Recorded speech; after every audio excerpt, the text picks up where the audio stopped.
Shabbat Shalom, everybody. My name is Jason. I'm Caden. I'm Jaden. I'm Nicole. I'm Eli. And we are the 𝐤𝐄𝐄 and the Torah channel, and we thank you guys very, very much for being part of our little family out in the middle of a jungle with this little tiny table on this Shabbat. It is a wonderful day that our Creator has made, a day of rest.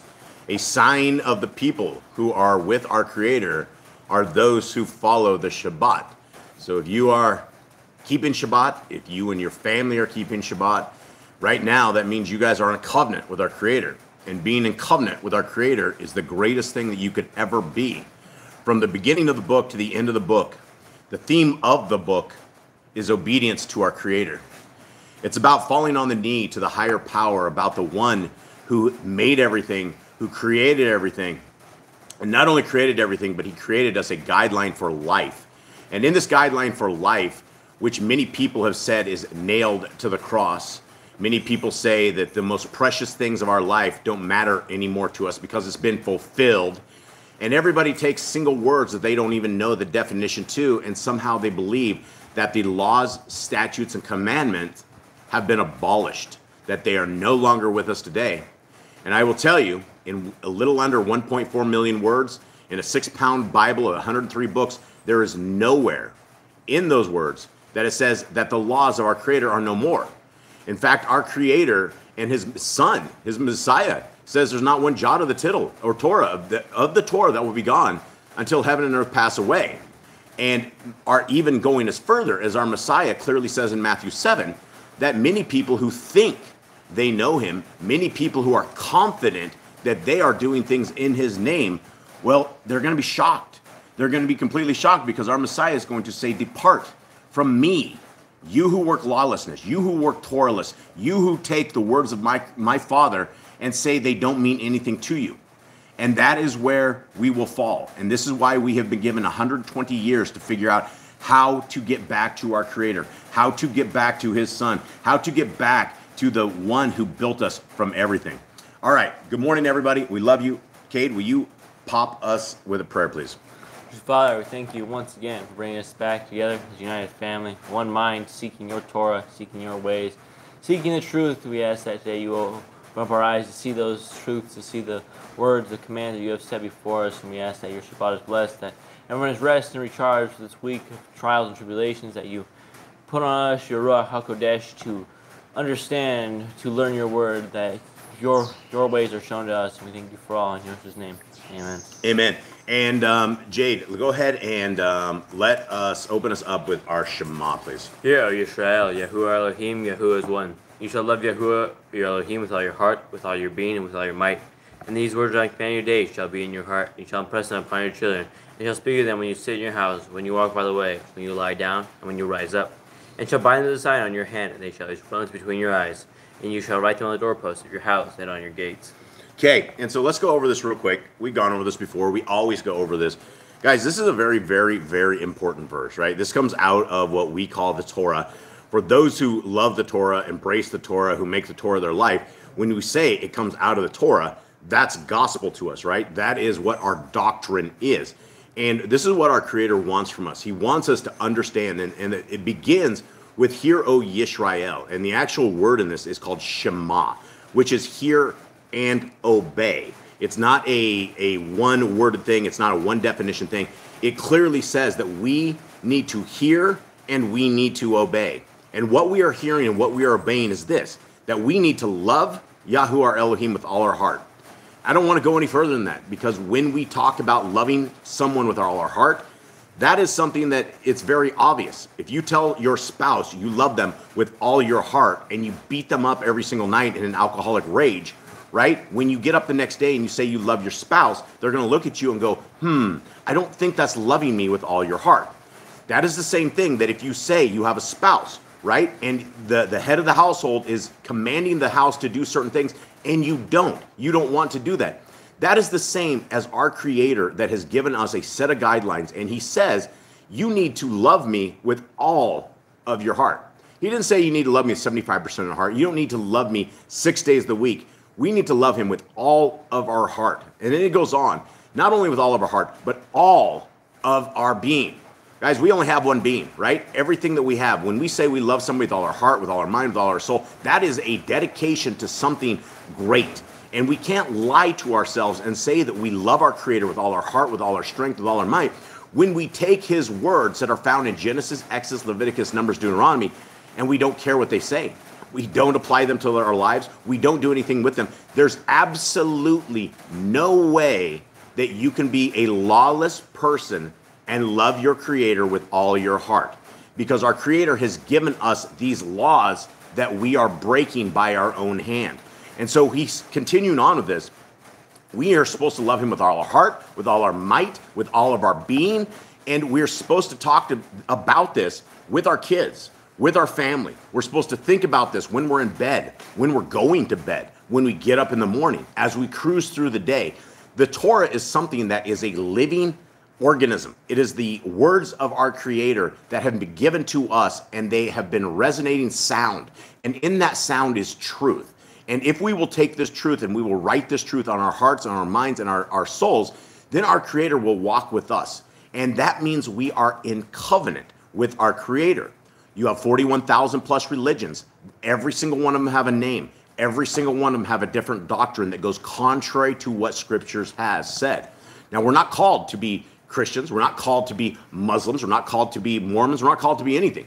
We are called to be obedient to our Creator. And if you have to have a name that goes along with it, then let's use what Abraham used. He was an Hebrew. He was a Hebrew person.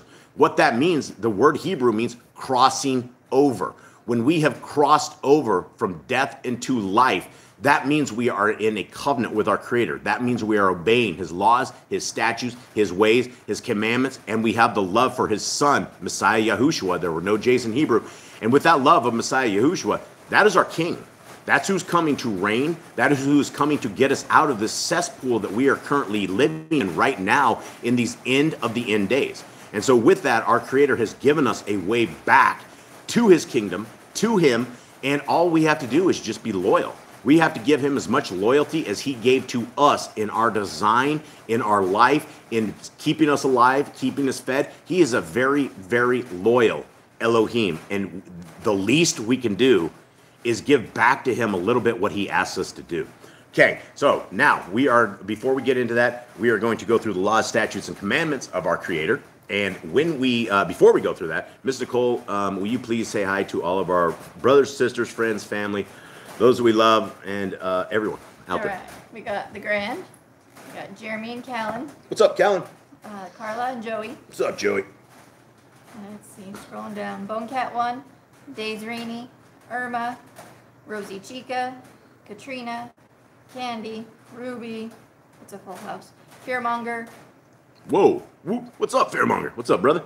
Sister Barb. I said Irma, right? Let's see. Lisa. We have a new name, and it's Yehoshua. Hi. Welcome. Well, welcome. Deborah.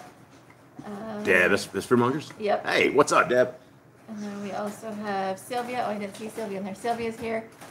We have, I'm still scrolling. Mason's here. What's up, Mason? What's up? Wow, this is so cool, man. This is like an absolute full house. This is so cool.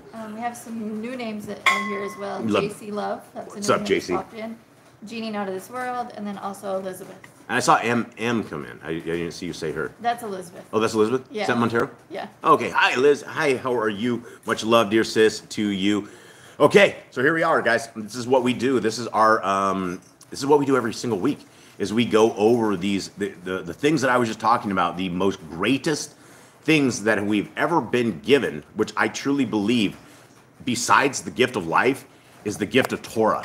And so what we're going to be going over right now is we are going to be going over the greatest things that we have ever had in English, given from the mouth of our Creator to the hands of Moshe, to where we can read this right now. This is where we are at. So guys, let us begin with this, and we'll go slow around this table. Hopefully everyone goes slow. And even though we've read this a 1,000 times, we can read it a 1,000 more times, and it never gets old. And these are the guideposts for life. Now, again, guys, what we're about to read is what they call the covenant path, the path forward. The Torah simply means the way forward.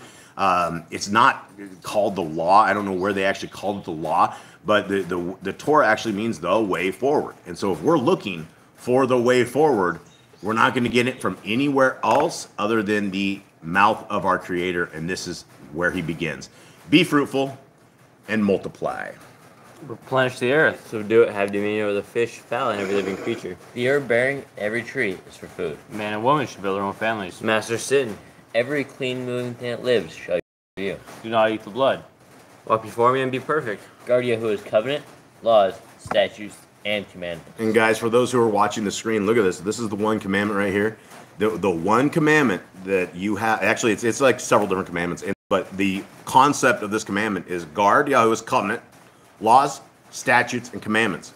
So there's like 4 things right here that we are told to observe. Now, guys, look at the rest of these, right? You have these other commands, and you get one Torah command in this, right? You get one with Genesis 1:28, something of the sort. Then we get down to this particular command about guarding Yahuwah's laws, statutes, and commandments. Guys, take a look at this thing. Look at where everywhere this has been told us, has been reiterated over 53 times that we are told. And so when we have any religion that says the laws of our Creator are nailed to the cross, guys, this is the commands they're breaking, right? Anybody that says the laws are gone, they don't matter, they are breaking Torah over 53 times because we have been told to almost a fault that we need to obey the law, statutes, and commandments, right? Over 53 times. That's the biggest, largest command anywhere in scriptures, and that is a command that every single person disobeys because they don't like the Torah. It's too much for them. Okay, continue on. Every male shall be circumcised at 8 days old. Teach your children the commands and guard the way of Yahuwah. Remember Yahuwah's name for all generations. Keep the Passover, Pesach. Keep the feast of unleavened bread, the festival of matzah. There was one Torah for the stranger and one for the Hebrew. Okay, and I'm going to stop on this because I do stop on this one quite often because this is a understanding that most people do not have. Guys, if you are keeping the Torah found in Genesis, Exodus, Leviticus, Numbers, and Deuteronomy, this is what our Creator says is the guideline. If you are a Gentile, if you are a Canaanite, if you're an Ammonite, if you are whatever you are, if you want to be in the laws, statutes, and commandments, if you want to be in covenant with our Creator, there's only one Torah, right? This is the Torah that we are reading right now that is part of our lives. And we're told that we need to write this on our heart, mind, and soul. We need to understand this. What we're reading with you guys right now is a way that you guys can walk through life and have an answer for things that you're going to be tested with. You will be tested on a lot of things, and you will have all sorts of different doctrines. You will have all this other stuff. But when we come back to the understanding that there's only one Torah, and this Torah never changes. It is the same. It has been the same from the beginning to the very end. And this is what we're under. If you want to be a child of the Most High, these are what we are under. If you want to be a child of Satan, then you don't have any laws, and you can be free. There's no reason to be under law if you do not care about our Creator, if you do not care about His second exit, if you don't care about your soul, then by default, go ahead and hang out with the devil because he will gladly pull you in. Okay, sanctify all firstborn to Yahuwah. There are no mighty ones before Yahuwah. You shall not make graven images. Do not bring Yahuwah's name to naught. Keep the Sabbath. Okay, Honor your parents. let's go back over the Sabbath, guys. This is a bigger one. Look at what we're dealing with here, right? There's a tremendous amount of times in the Torah that it talks about Sabbath. Now, when you read the extracurricular books in the Apocrypha, it says it 15, 20 times more about Sabbath. There is so much stuff in the Apocrypha about keeping the Sabbath, keeping the Shabbat, keeping it holy, keeping it Kodesh, how we're supposed to. And again, these are all things that if you want to be a child of the Most High, a sign of those who are part of His is that we're keeping the Shabbat. So congratulations, everybody. This is a great beginning sign that we are in covenant with our Creator. Okay, honor your parents. Do not kill. Do not break wedlock. Do not steal. Do not make false accusations against your neighbor. Do not covet anything of your neighbor's. Do not make an altar from rock that tool is touched. Do not go up to the altar by the steps. If a man steals cattle, he shall restore it 5 times. Yahuwah's laws for criminals. Do not lie with beasts. No sacrifice to other Elohim. Do not oppress a stranger, fatherless, or widow. Do not charge your brother interest. If you borrow your neighbor's raiment, return to him before sunset. Do not curse the ruler of your people. Do not eat what is torn of any beast. No false report. Do not follow multiple evil. Do not judge righteously against the poor.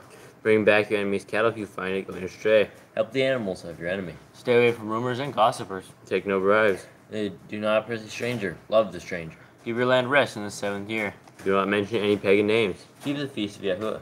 Do not cook your goat in his mother's milk. Obey the messenger Yahuwah sends before you.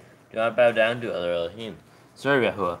Make no covenant with other Elohim or outsiders of the land. Do not make use of anointing oil on a normal person. Do not make use of perfume on a normal person. Do not eat the fat. Do what you say you're going to do. Return what is your neighbor's. Obey Yahuwah's dietary laws. Women's time of separation. Obey Yahuwah's hygiene laws. Keep the Day of Atonement, Yom HaKippurim. Do not uncover the nakedness of your family. Do not take your woman's sister for wife. Do not lie with the woman in her uncleanness. You shall not sacrifice your children to Moloch. Do not be a sodomite. Be holy. Do not reap the corners of your field, or you shall not glean your vineyard. Do not deal falsely or defraud your neighbor. Do not lie or be a liar. Pay your workers for the day's wage they are due. Do not harm the disabled. Do not endanger your neighbor. Do not hate your brother. Rebuke your neighbor for his sin. Love your neighbor as yourself. Do not diverse your cattle. Do not mingle your seed. Do not mingle linen and wool. Do not lie with the taken woman. Do not eat the fruit of the trees for 3 years. Do not practice sorcery. Do not round your beard or the corners of your head. Do not cut yourself for the dead. Do not get tattoos. Do not prostitute your daughter. Do not defile your temple. Do not consult the medium. Respect your elders. Have correct weights and measures. Do not walk in the manners of the nations. Keep the feast of first fruits, Shavuot, Omer Count Pentecost. Keep the feast of trumpets, Yom Teruah. Keep the feast of Sukkot, Shemini Atzeret. If you blaspheme the name of Yahuwah, you shall be put to death. If you kill your neighbor's animal, you must give him another. Repay injury for injury. Honor the Yobel. You confess your sins to Yahuwah and repay who you have trespassed against. The Torah of being a Nazir. Wear zizi on the four corners of your garment. The laws of whoever touch the corpse. Follow Yahuwah's Torah of inheritance. The law of keeping your oath to Yahuwah. Do not add or take away from the word. Guard your soul. Learn to fear Yahuwah. You shall love Yahuwah with all your heart. Bind the Torah upon your hand in the frontlets between your eyes. Write the Torah on your doorpost. Do not tempt Yahuwah. Do what is right and good in the sight of Yahuwah. Do not be afraid of your enemies. Remember Yahuwah. Circumcise your heart. Cleave to Yahuwah. Swear by his name. Destroy graven images. Do not make an idol of Yahuwah as the pagans do to their Elohim. Rejoice in all Yahuwah has blessed you with. Do not do what is right in your own eyes. Do not hearken to the words of false prophets. Do not make any baldness between your eyes for the dead. You shall not eat any abominable thing. You shall give to a stranger clean food that dead is itself, but you shall not eat of it. Give tithe of your increase of seed, year by year. Laws at the end of the 7-year lease. Do not borrow from the nations. Do not harden your heart, nor shut your hand from the poor. Guard month 1 of Yahuwah's calendar. 3 times a year all males shall appear before Yahuwah. You shall make judges and officers in all your gates. Do not plant Asherah poles near the altar. There must be 2 or 3 witnesses. Hearken unto the prophet Yahuwah has chosen. Prophet test of Deuteronomy. Do not remove your neighbor's property line. The first child is to get double portions. I think you missed one. Yeah. How to deal with false witnesses among Torah keepers. First child to get double portions. If your brother's cattle or clothes are lost, you must find them and you must return them. A woman should not wear what pertains to a man, nor a man wear what pertains to a woman. If you find a bird's nest with the mother and the babies or eggs, take the babies but not the mother. If you build a new house with a flat roof that they will be lived on, you must put a railing around it. Do not be a prostitute. Do not use dirty money. Or a divorce. Do not take a person's millstone for a pledge. If you lend your brother, do not enter his house to get your payment. He must bring it to you. Return his clothing before sunset, if that was his pledge. Do not oppress a hired servant that is poor and needy. Every man shall be put to death for his own sin. Do not go back for the forgotten sheep in the field, for the stranger, fatherless, and widow. Do not muzzle your ox when he treads out grain. If your brother dies and has no child, you shall take his wife and name the firstborn after your brother. At the end of the 7 years, you are to read the Torah at the feast of Sukkot.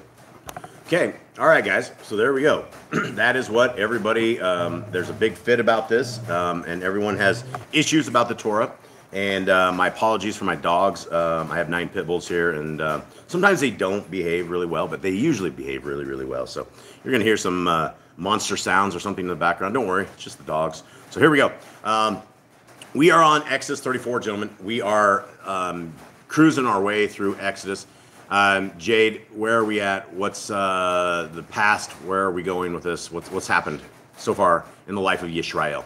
They made it out of Egypt. They made it to Mount Sinai. Yahuwah gave them commands. They got scared. They told Moses to go up to the mountain. Moses was up there 40 days with Joshua getting commands from Yahuwah. And the people said, Moses is gone. He is dead. So they told Aaron, make us an idol. that we can worship because it'll be a feast day. So they made an idol to try to dance around it. Yahuwah told Moses the people had gone astray. Moses went down the mountain with the Ten Commandments, and he saw what they had done. He pleaded with Yahuwah to save the lives of the people. But then when he saw the idol they had made, he grabbed the Ten Commandments and threw them to the ground and broke them, and then he killed a whole bunch of people for sinning. And he had to go back up the mountain and make new commands after he had stopped the people from sinning. Yeah, and here, will you read Carlos' little comment on this? Because this is a great comment. Because this is, you have like 95% of the so-called Christians that really don't care at all. Read that, will you please? Yep. For Passover meal, we had lamb meat, even though we didn't know if the bones were broken. The reasoning was I would rather try to be obedient to the best of my abilities. Yeah, and like Jeremy says, 100% on that. Yeah, absolutely 100%. That's the thing is you'll have these guys on YouTube. We have a guy we've named Bathroom Bob because the guy literally comes out like he just got out of bed and he's sitting there live streaming people in it like almost like a shower cap and bathrobe, and you just need like a brush or something. This guy would be sitting there literally preaching. But he preaches to everybody that because you are not in the land of Yisrael, there's absolutely no way you would ever want to keep the laws, statutes, and commandments of our Creator when it comes to appointed times. So you have this guy, and you have an entire band of demons that go with him. I don't know how many guys this guy has, but he has quite a few for being a very, very small channel. And they'll come and they'll bash your head in, and they will come and crack your skull. And you'll have a whole bunch of disobedient people that are sitting there yelling at you because of their disobedience. They're wanting you not to keep Torah because they don't keep Torah. Because they've taken a few pieces out of scriptures here and there, and they're like, well, we're in captivity, so we can't do the slaughterings. And yeah, we can't do slaughterings. If you want to attempt strange fire and create your own priesthood when you're not a Levite and you're not even doing things right, yeah, you're going to create strange fire. You're going to hurt yourself. That's what we're talking about. We don't need a priest. We have a Melchizedek priest. We have a perfect high priest. We have a priest who came, who was our perfect lamb sacrifice, totally perfect. He walked. For those who don't know what I'm talking about Messiah Yahushua, those who you guys call Jesus. And it's because of his perfect walk, and it's because of his sacrifice and his blood that we now have the ability to have the curse of the Torah, the spiritual part of the Torah, which is our souls gone forever. That is what he broke. He broke the part that we are gone forever. And because he walked the Torah perfectly, he becomes our priest. By default, he is the best option for any priest that we've ever had because he's way better than man-made priest, and we don't need men-made priests anymore.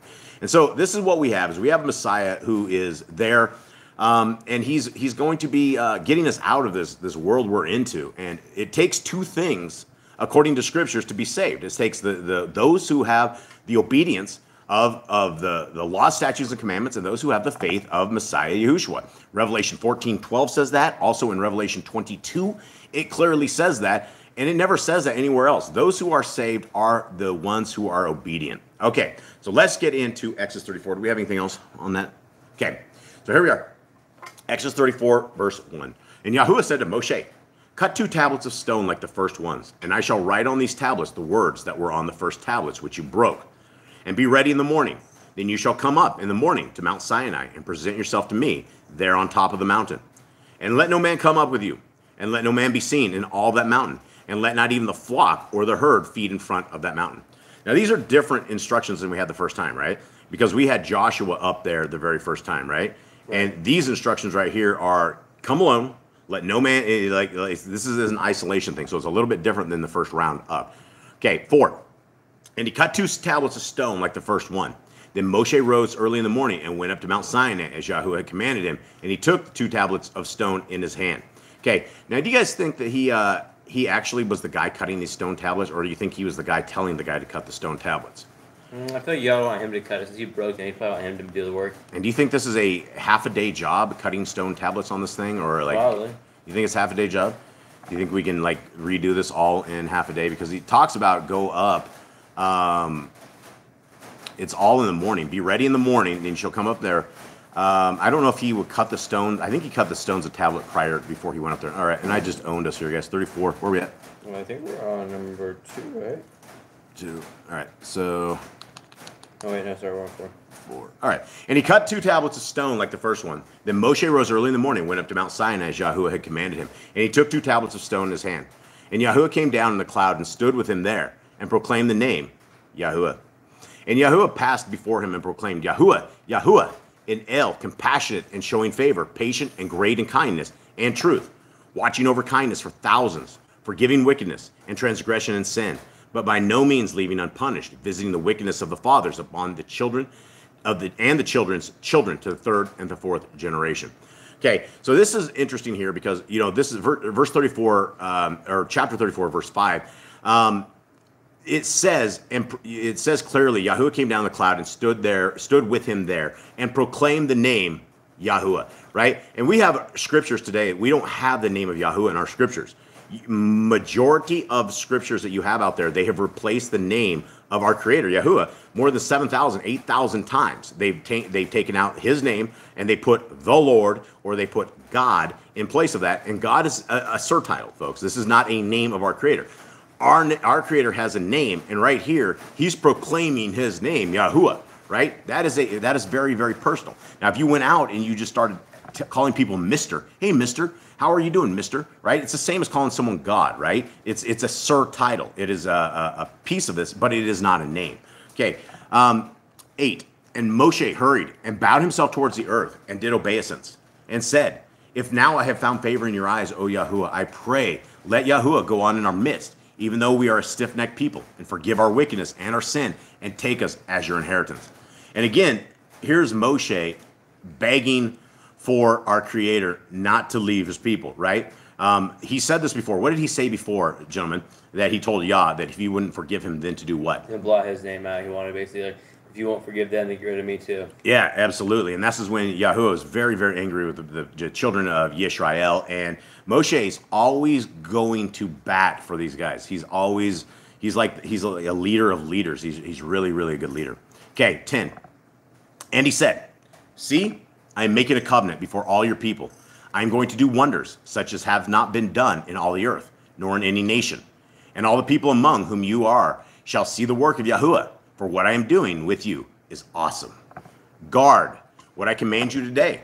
See, I am driving out from before you the Amorite, and the Canaanite, and the Kittite, and the Perizzite, and the Kiwite, and the Jebusite.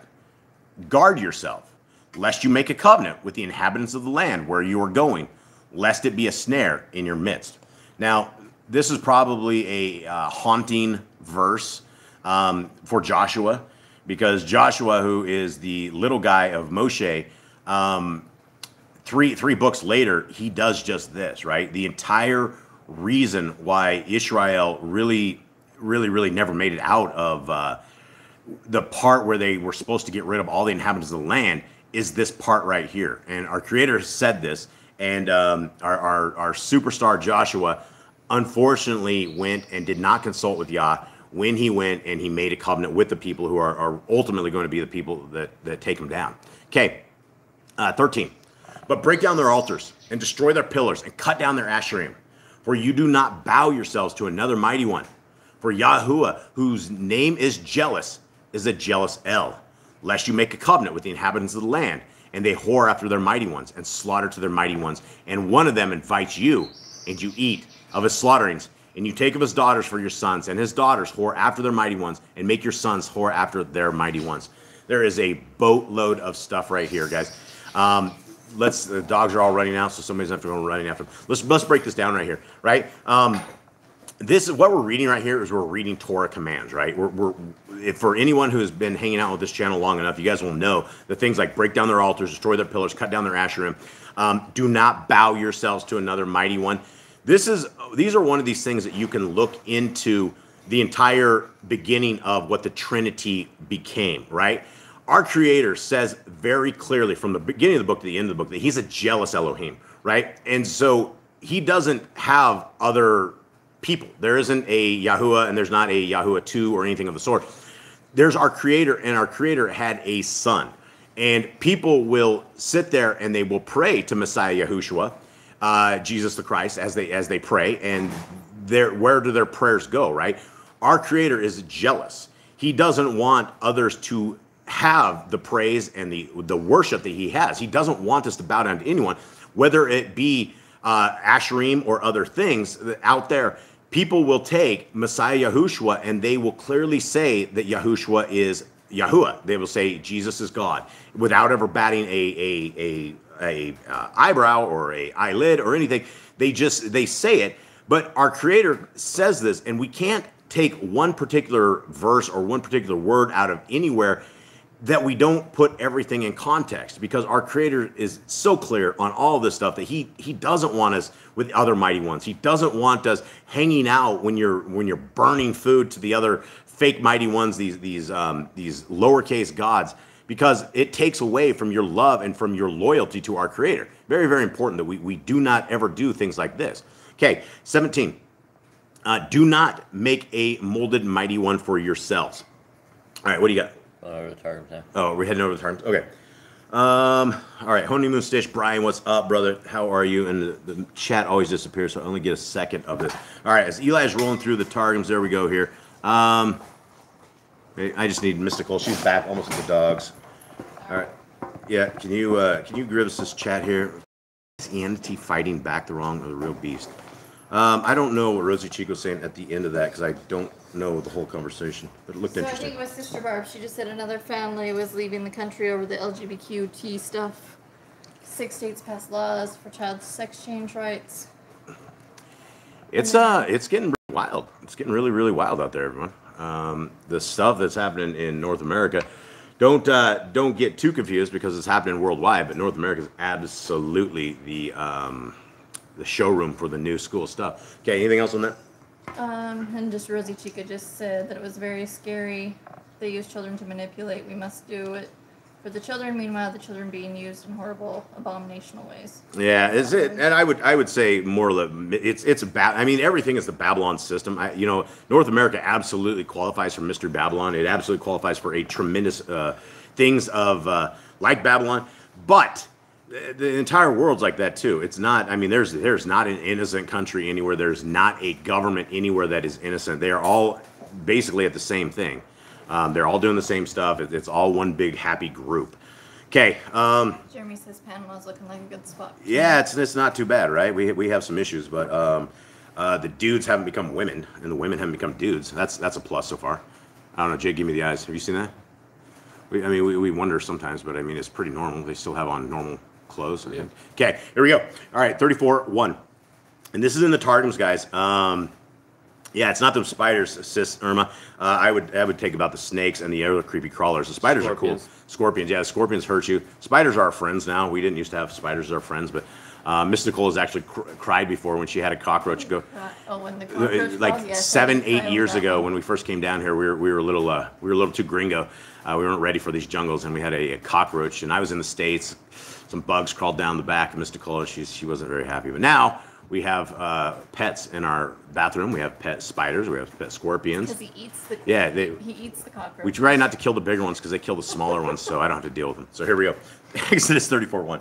Okay, and this is the Targums. Let me start again, guys. This is the Targums of I don't even know if it's the Targums of Yah, but it is another translation of scriptures that we have been going over. It's interesting enough. We do find a lot of leaven, but we are good with leaven breaking.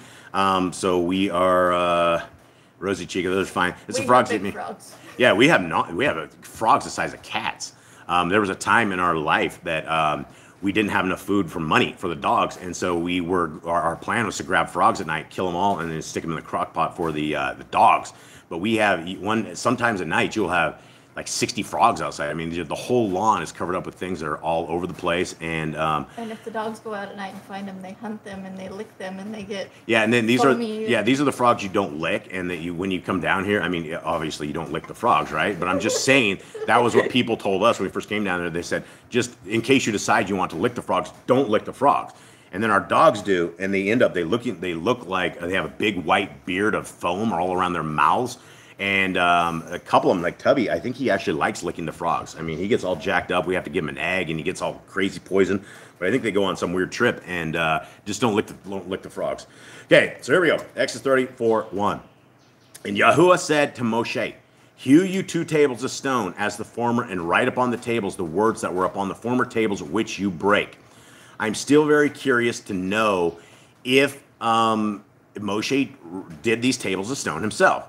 I mean, I'm just real curious. Did Yahuwah make our old-timer homeboy Moshe get out there with his whatever he has to do? I mean, breaking tablets of stones is not like it's not like a paper cutter. It's not like something that we're talking like this is super simple. You get the hammer and chisel if you're good enough. Yeah.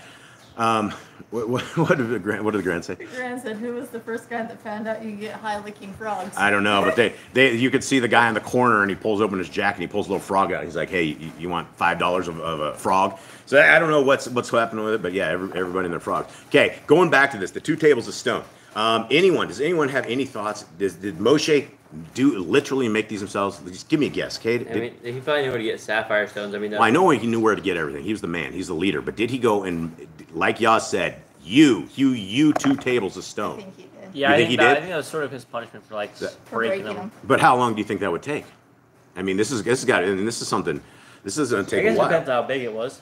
It doesn't matter. I'm going to give you a rock. I'm going to tell you to make me a tablet out of it.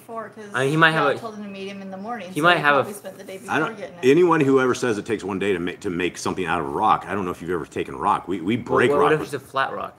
They just had to basically snap it in half. He just had to like carve the outside of it. All right, I don't know. I'm just very curious. Okay, 34:2.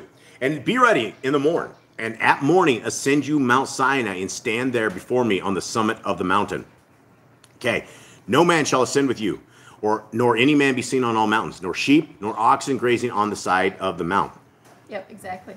Irma says, with Yah's help, I think he could easily do anything. Well, yeah, but he's also he got in trouble. He got a little in trouble as well for busting these up a bit. Okay, 34:4. I don't know. But those are good things. Don't kiss any frogs. Yeah, don't kiss any frogs. I don't know if they turn into princes. Okay, and he hewed 2 tables of stone like the former, and Moshe arose in the morning and ascended Mount Sinai as Yahuwah had instructed him, and took in his hand the 2 tablets of 2 tables of stone. And Yahuwah revealed himself in the cloud of the glory of his presence, and Moshe stood with him there. And Moshe called on the name of the word of Yahuwah.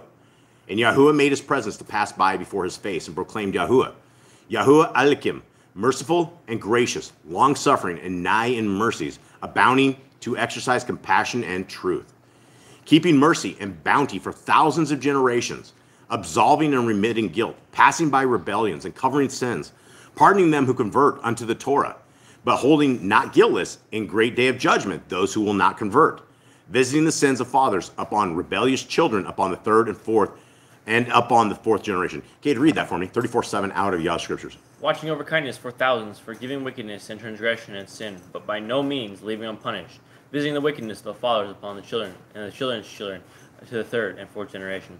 Yeah, I like this part right here where it talks, but holding not guiltless in the day of judgment those who will convert, right? And then it also says those who will not convert. It says not convert, and then it says pardoning them who convert unto the Torah, which is where we are all at, right? We all came out of Babylon. None of us grew up. We didn't grow up with a Torah observant family. We have no idea. We grew up as a Christian family, and you know, from all of you guys out there who understand, it's just a religion, right? And religions are not something that we should be keeping. We should be keeping the word of our Creator. And I like that this is a very good verse, right? Merciful and bounty for thousands of generations, absolving, remitting guilt, passing by rebellions, covering sins. I mean, all those things for me personally, we need all of that, right? Every single one of us needs this. But then it says clearly, pardoning them who convert unto the Torah. And that is where we are at. And that is what we, as Yahuwah in the Torah, we're always trying to get people to explore the Torah, explore the reasons why we love the Torah, why we think it is the greatest thing ever. And these are promises. These are the things that we hold as promises from our Creator, that we're not going to make it. We're all a bunch of sin-ridden Babylonian people that come out of Babylon, that we're trying to get out of here. And we don't have a way forward unless we have our Messiah, unless we have the Torah. And we have both. And so that's why this is good. Okay, 34:8. And Moshe made haste and bowed himself upon the earth and worshiped. And he said, if now I have found mercy before Yahuwah, let the presence of the glory of Yahuwah go among us. For it is a people of hard neck. But pardon you our guilt and our sins, and give us the inheritance of the land, which you did covenant unto our fathers, and change us not to become an alien people. Okay, it's interesting terminologies on this stuff. And he said, 34:10, and he said, behold, I make covenant that I will not change this people to become an alien people. Nevertheless, from you shall proceed a multitude of the righteous, and with all your people will I do wondrous things in the time when they go into captivity by the rivers of Babel.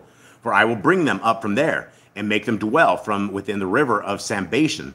And like wonders shall not be created among all the inhabitants of the earth, nor among any nation. And all the people among whom you will dwell shall see in that day the work of Yahuwah, for terrible is the thing that I will do with you. Okay, and so this is a lot longer. What does your 34:10 say, Cade? And then he said, I am making a covenant before you, all your people, and I am going to do wonders, such have not been done in all the earth, nor in any nation. And all the people among whom you are shall see the work of Yahuwah. For what I am doing with you is awesome. Yeah, so you get, I don't know if this is what you call leaven, or maybe we were missing out on something in the regular scriptures, but it's interesting because you have this a part that's obviously not there. I do wondrous things in the time when they go into captivity by the rivers of Babel.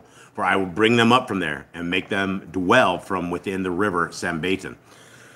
Interesting stuff. Very interesting stuff in the Targums. Okay, 34:11 says this. Observe you that which I command you this day. Behold, I drive out from before you the Amorite, the Canaanite, the Hittite, the Pharisee, and the Hivi, and the Jebusite.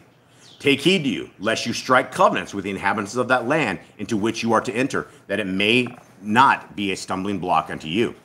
But you shall rather destroy their high places, and break down their statutes, and cut down their groves. For it is not lawful for you to worship other Elohim. For Yahuwah is zealous and avengeful. His name is Elohim, the zealous, and the avenger. So if we have this command, well, we do have this command today, that we are to destroy the high places, break down their statutes. If we were to be a covenant people and do this in today's world of captivity, every single one of us would be in jail before about 5 o'clock, right? We can't cut down. You walk through any city in any place in the United States of America or South America, you have endless statues of Mother Mary, little baby Jesus. You have all of these things. You have all of these temples, right? These commands, if we were to do these today, we would definitely be in jail. We should probably be doing them. It is a commandment. We are not to have this, but we are in captivity, and this is definitely captivity that we are in, because it's very, very, there's just not a lot of law keepers, right? There's just not a lot of law keepers. Okay, 34:14. For it is not lawful for you to worship other Elohim, for Yahuwah is zealous and avengeful. His name is Elohim, the zealous and the avenger. Lest you strike covenant with the dwellers in the land, and they draw you astray after their idols, and they sacrifice to their idols, and invite you, and you eat of the sacrifices of the idols. And you take of their daughters for your sons. When their daughters wander after their idols, they make your sons go astray after their idols. Okay, this is the same thing we talked about in the last one, right? This is why we are not supposed to dwell with the Gentiles, right? This is why we don't go partying with those who are outside of Torah. This is why we don't hang out with those outside of Torah, because they will draw you away. You may get googly-eyed over some girl, and all of a sudden you want to hang out with Buddha, right? You want to let go, and let's go worship Buddha, and you're like, oh, well, okay. And people get googly-eyed with girls, and vice versa, and they will completely go astray. And after the days of Moshe, they absolutely did this, and all of what they were saying here, it's messed up. So let's continue on. 34:17. Molten Elohim you shall not make to you is the last of the command. Okay. Road signs are pagans. We've talked about this in traditions of men, days of the week. After last week we did a reading with traditions of men, and we've been trying, or I have been trying to stop using words of like for the days of the week, instead of like I'm not even gonna say it. Instead of MTW, right? I just say first day, second day, third day, things of that nature. And it's same as for months, right? Instead of us saying false deities names, I am attempting to just say we are in the second month or whatever, and things like that. So I'm trying to reprogram myself so that we can reprogram everything. But because we live in a Babylonian society, anytime we end up with customers or something, we always have to tell them the day of the week, what it is. And so we're stuck in a lot of ways. I would love to tell people, yeah, we'll be there on fourth day at 1 o'clock, but nobody knows it. So, all right, heading back to Yah's scriptures right here, verse 18. Guard the festival of Matzah. For 7 days you eat unleavened bread, as I commanded you, in the appointed time of the month of Abib, because in the month of Abib you came out from Mitzrayim. Everyone opening the womb is mine, and every male firstborn among your livestock, whether bull or sheep. But the firstborn of a donkey you ransom with a lamb. And if you do not ransom, then you shall break his neck. Every firstborn of your sons you shall ransom, and they shall not appear before me empty-handed. 6 days you work, but on the seventh day you rest. In plowing time and in harvest you rest. Now, here is a command right here that we have guys like Nick Vanderland. Nick Vanderland is unfortunately, he is a false teacher, and he has a false calendar. Because when we went and we talked to Nick Vanderland about his calendar, at the end of his year, you have a 9-day work week, right? See, yeah, he sees my comments. There's a 9-day work week. And so we asked him, and we could tell he got very, very mad because he never ever wrote us back. The first emails he wrote back, he just said, I will love you guys, I will help you and everything possible. And Mr. Cole actually wrote back and said, well, how is it that if you have a 9-day week at the end of your year trying to reset your calendar, how are we observing this thing? How is it biblical? Because we have a commandment right here that says 6 days you work, but on the seventh day you rest.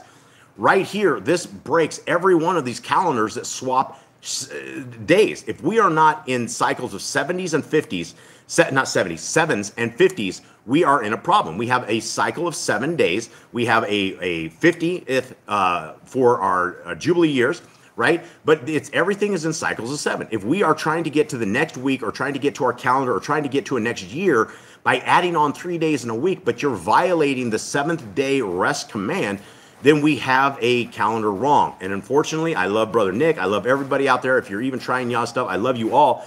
So, but we have to get correct with scriptures. Okay, and yeah, adding the 13th month of the sighting, that is, that's Babylon, right? When the Jews right now are in their 13th month because they couldn't get their calendars to line up, but you only have half of those in Judaism that are observing this 13th month. Some are not. It is a very big mess. And when you look at, is our creator a creator of confusion, I think the moon calendar is extremely confusing.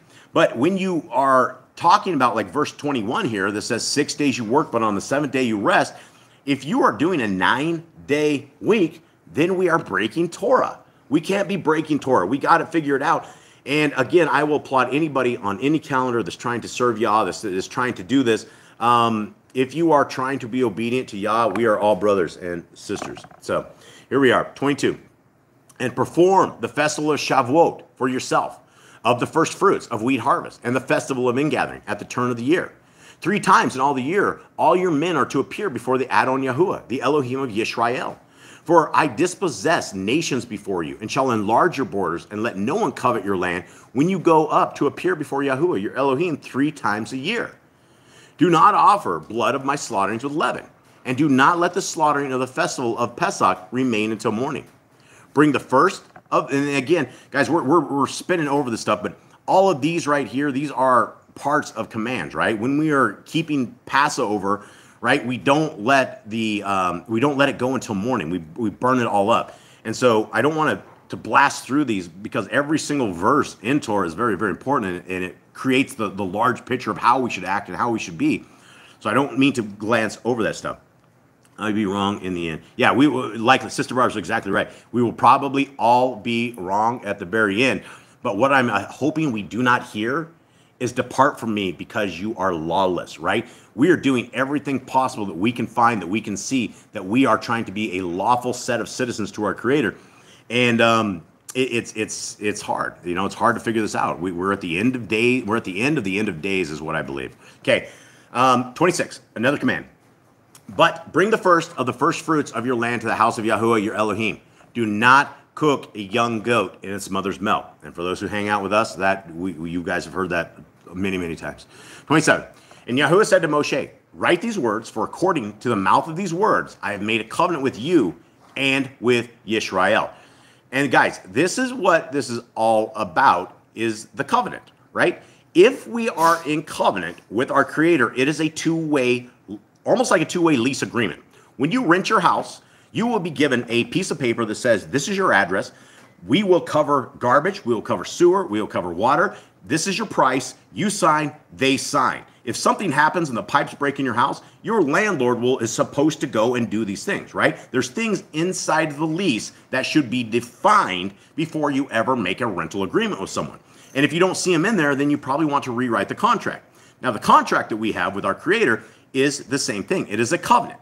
If you, and I'm talking to every single one of you guys out there, will obey my laws, my statutes, and my commands, I will be your Elohim, and you will be my people. Simple enough, right? Because we live in a world where nobody loves the covenant of our Creator. This is the lease with a person that we want to have a lease with. This is the best lease that we could ever possibly have, and we have it. If we will be obedient, he will be obedient to us. He will not let us fall. 28. And he was there with Yahuwah 40 days and 40 nights. He did not eat bread, and he did not drink water. And he wrote on the tablets the words of the covenant, the 10 words. He's going to be extremely hungry and extremely dehydrated at this point. I mean, I think he probably stayed alive by the hand of Yah. I don't know if a normal human could live 40 days and nights without water. I don't think that's possible. So I think the hand of Yah probably sustained him when he was in his presence, is my guess. 29. And it came to be when Moshe came down from Mount Sinai, while the 2 tablets of the witness were in Moshe's hand, when he came down from the mountain, that Moshe did not know that the skin of his face shone, since he had spoken with him. And Aaron and all the children of Israel looked at Moshe and saw the skin of his face shone, and they were afraid to come near him. And I don't think there would be anybody. I mean, this is like one of those spooky guys that jumps out in the middle of the night. And it's obviously not the middle of the night, but this is going to look like a scary thing, right? All of a sudden, Moshe's face is thing, and nobody's going to want to go up to this guy and maybe call from a distance. Are you all right, Moshe? Your face is really bright. Okay. But Moshe called out to them, and Aaron and all the rulers of the congregation returned to him, and Moshe spoke to them. And afterwards, all the children of Israel came near, and he commanded them all that Yahuwah had spoken with him on Mount Sinai. And when Moshe had ended speaking with them, he put a veil on his face. But whenever Moshe went in before Yahuwah to speak with him, he would remove the veil until he came out. And when he came out, he spoke to the children of Israel what he had been commanded. And the children of Israel could see the face of Moshe, that the skin of Moshe's face shone, and Moshe would put the veil on his face again until he went in to speak with him. Okay. This is like one of these stickers we used to get when the kids were small, and I think you could stick them in the freezer. Or no, there's ones you could stick in the freezer and they like light up. And there's also ones you could take remember the flashlight one, guys? You guys could take the stickers, put a flashlight on it, then go take it in a room, and the whole thing glowed. Oh yeah. That is what I envision Moshe's face was looking like. Yeah, Moshe had to be absolutely. I don't think he lived without 40 days without water, so he was living life of Yah somehow. Yah was keeping him sustained. All right, we're finishing this up, guys. We're over in the Targums, and we will roll this. 34:18. You shall observe the feast of 7 days. You shall eat unleavened cakes, as I have commanded you, in the time of the month Abiba. For in the month of Abiba you came free from Mizraim. Whatever opens a womb is mine, and of all cattle you are to consecrate the males, of oxen and sheep. But the firstlings of a donkey you may redeem with a lamb. But if you redeem him not, you shall cut him off with a blade. And each firstborn of your sons you must redeem, and they shall not appear before me empty. You know, and this is one of these things right here. This is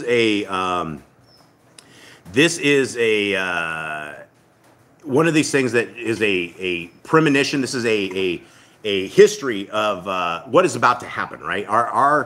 Our Messiah is going to be that firstborn that is killed, right? And this is the whole thing about killing the firstborns and all of this kind of stuff right here. Our Messiah came to become that firstborn that was redeemed. He wasn't redeemed. He was actually sacrificed.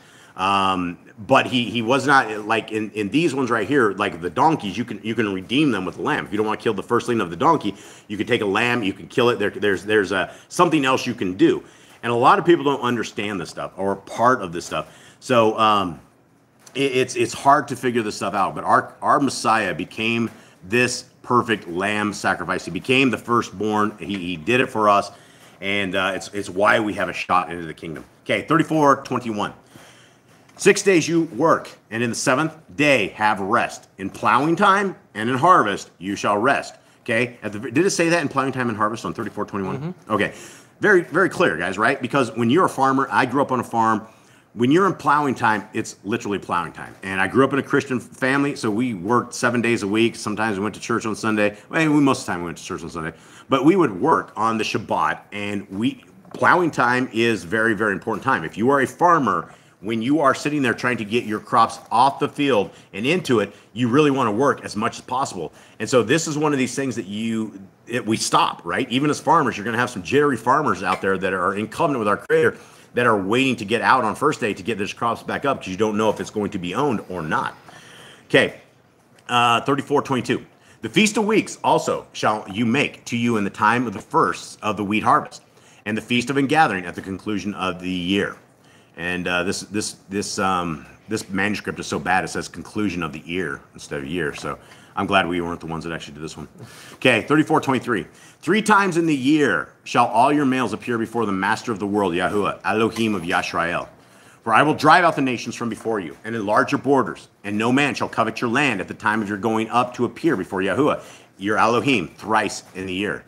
You shall not sacrifice the victim of my Passover before you have done away with leaven, nor suffer the fat of the paschal sacrifice to remain about the altar till the morning. More commandments on this. And 34:26. The best of the first fruits of your land you shall bring to the sanctuary of Yahuwah, your Elohim. You shall not seethe a kid in his mother's milk, lest my displeasure be kindled against you and the fruit of your trees, with the grapes in their branches and their leaves be laid waste together. And Yahuwah said to Moshe, write you these words, for upon the expression of these words have I stricken my covenant with you and with the people of Yisrael. And he was there before Yahuwah 40 days and 40 nights. He ate no bread, nor did he drink water. And he wrote upon the other tables the words of the covenant, the 10 words which had been written upon the former tables. Is it tables or tablets? I think tables is what they say. 34:29. And it was at the time when Moshe came down from the mountain of Sinai with the 2 tables of the testimony in the hand of Moshe, and is descending from the mount, that Moshe knew not the visage, form of his face shone with the splendor which had come upon him from the brightness of the glory of Yahuwah's presence in the time of his speaking with him. Now, I'm guessing that it only took 1 day to come off of here, because had Moshe taken longer, then his face would have been, it would have been nighttime. Would have had like a flashlight. He would have had a nightlight on his face, and then he would have known that there was something going on. My face was shining like a light. Okay, 34:30. And Aaron and all the sons of Yisrael saw Moshe, and behold, the glory of the form of his face shined, and they were afraid to come near to him. And Moshe called to them, and Aaron, and all the princes who had been appointed chiefs in the congregation returned, and Moshe conversed with them. And afterward drew nigh all the sons of Yisrael, and he taught them all that Yahuwah had spoken to him on Mount Sinai. And when Moshe had finished to speak with them, he put over the form of his face a veil. And when Moshe went in before Yahuwah to speak with him, he removed the veil from his countenance until he came forth. And he came forth and spake to the sons of Yisrael what had been commanded. And the sons of Yisrael saw the countenance of Moshe, that the glory of the form of Moshe's face was shining. And Moshe replaced the veil upon his face until the time of his going in to speak with him. All right, we have anything in chat, or is everything good? They were just talking. Sister Barb said someone here is saying it's hard to work in Babylon with all the demonics all around daily.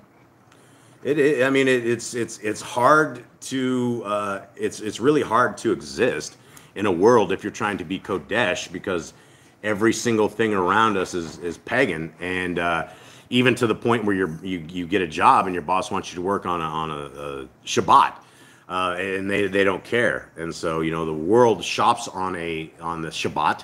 This is the day they all do their shopping and cleaning and do all their stuff and whatnot. And then Sunday, I said it, dang it. First day they rest, right? And they rest on the first day. It's contrary to what Scriptures says. Okay, well, I think that is... Irma says, wondered if he glowed like Noah when he was born. Yeah, I don't know. That could be. And for anybody that doesn't know, I think that was in the writings of Abraham, is where that talks about where Noah was born. And he shone really bright, and everybody's really freaked out because he was shining like that. They thought he was a son of the Watchers versus a son of the normal humans. So anyway, with that, guys, we thank you guys very, very much. Jade, will you please bless all of our brothers and sisters? Yahuwah bless you and guard you. Yahuwah make his face shine upon you and be gracious unto you. Yahuwah lift up his countenance upon you and give you peace. And they shall put my name upon the children of Israel, and I will bless them.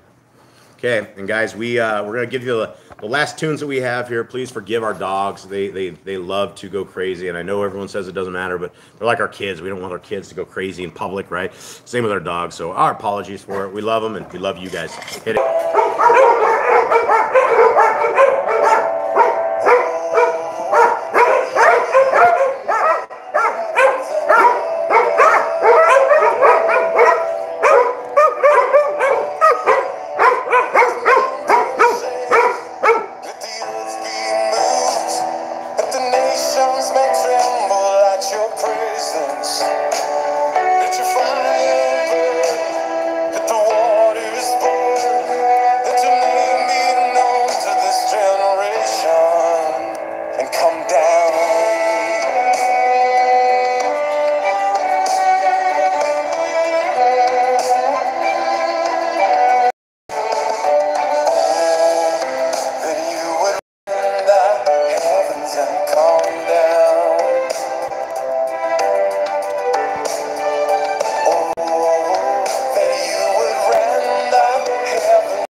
right, fam, may Yahweh bless you and keep you. May his light forever shine on you. May his grace forever be a part of your life. May Messiah Yahushua always be ingrained into your world, into your life, into our future. May we all high-five each other in the kingdom to come. We love you all. Have a great day. Shabbat Shalom, everyone.